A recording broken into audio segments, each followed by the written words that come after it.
কি গো রব্বুল আলামিন, আপনার হাবিব উম্মত কোথায় আছে আমার কাছে জানতে চায়। আল্লাহ গো, আপনার নবীকে আমি কি বলবো? আল্লাহ রব্বুল আলামিন ডাক দিয়ে বলবেন, এরে জিবরাইল, আমার বন্ধু আমার নবী উম্মত তালাশ করে আমার নবীর উম্মতের জন্য আমি আল্লাহ রব্বুল আলামিন জান্নাতের ব্যবস্থা কইরা রাখছি। হাসর ময়দানে আরশে আজিমের নিচে আমার নবীর উম্মত থাকবে।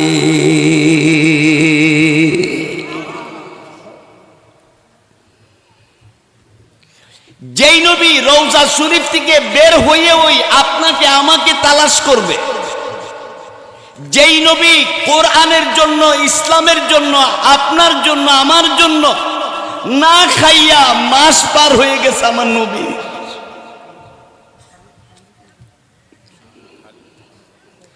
একজন সাহাবী যুদ্ধের ময়দান থেকে রসুলের পার্শ্বে দাঁড়ায় বলছে, ইয়া রাসূলুল্লাহ, আমার খিদার যন্ত্রণা আর সহ্য করতে পারি না বলে আমি একটা পাথর আমার পেটে বাঁধছি।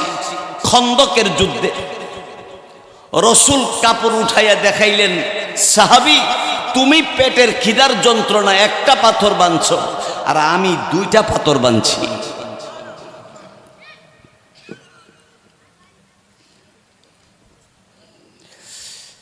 আমার ভাইরা বন্ধুরা আমার, তারপরে শুনে আমার আপনার নবী রাহমাতুল লিল আলামিন আল্লাহ রব্বুল আলামিনকে ডাক দিয়া বলবেন, আল্লাহ আমার উম্মতের কি উপায় হবে? উম্মতি উম্মতি বলে আমার আপনার নবী আল্লাহ রব্বুল আলামিনের কাছে যখন দরখাস্ত করবে, আল্লাহ রব্বুল আলামিন অমনি তখন ডাক দিয়ে বলবে, হাবিব গো, যান আপনি হাউজে কাউসারের পারে দাঁড়ায়া যান। হাউজে কাউসারের পানি আপনার উম্মতকে আপনার নিজ হাতে পান করাইয়া দেন। হাবিব, আপনার হাতেই আপনি এক গ্লাস পানি পান করাইয়া দেন। হাউজে কাউসারের পারে কি পরিমাণ গ্লাস আছে?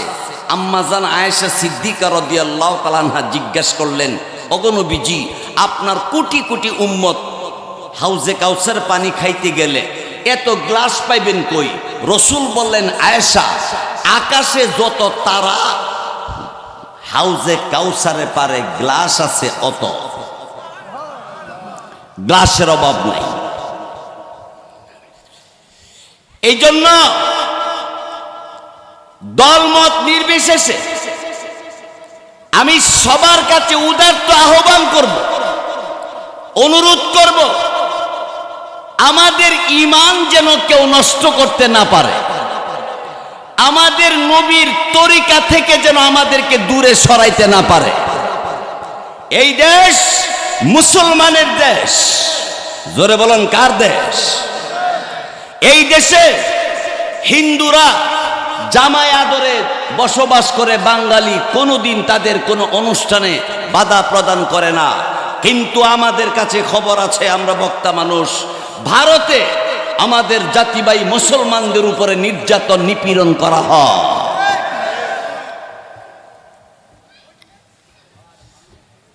হে আমার যুবক ভাইয়েরা, হে মুসলমান ভাইয়েরা, নবীর মুহাব্বত এবং কবরের আযাব থেকে যদি মুক্তি চান তাহলে একসাথে বলবেন, আল্লাহর দ্বীন, আল্লাহর কালাম, নবীর বিরুদ্ধে নাস্তিক, মুরতাদ, বেঈমান, কাফেররা যদি কোনো প্রকারের হুঙ্কার দেয় তার প্রতিবাদ জানাবার জন্য যদি আমাদের আপনাদের যাইতে হয়, মুসলমান হইলে একসাথে দুই হাত উঠায় বলেন, কে কে যাবেন?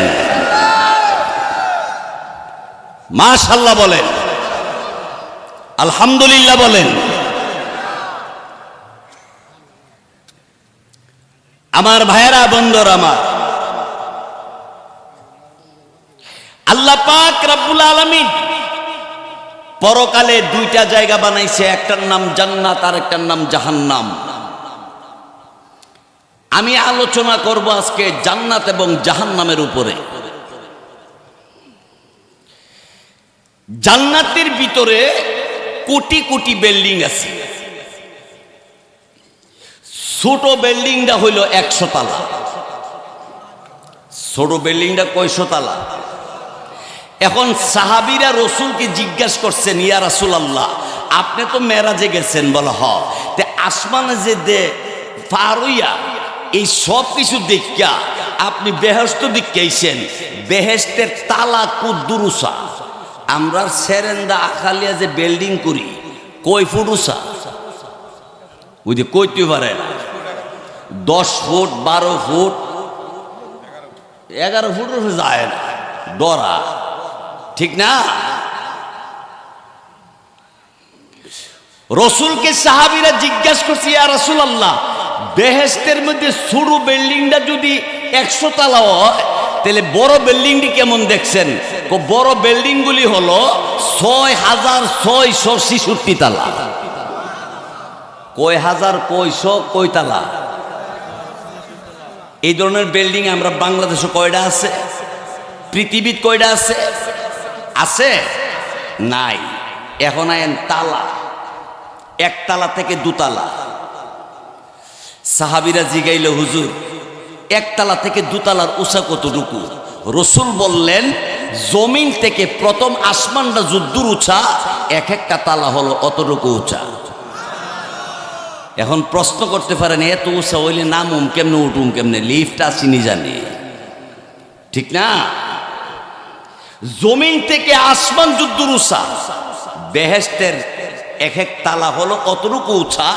এইরকম বিল্ডিং শুরুটা হইব 100 তালা। সুবহানাল্লাহর জোরে ক।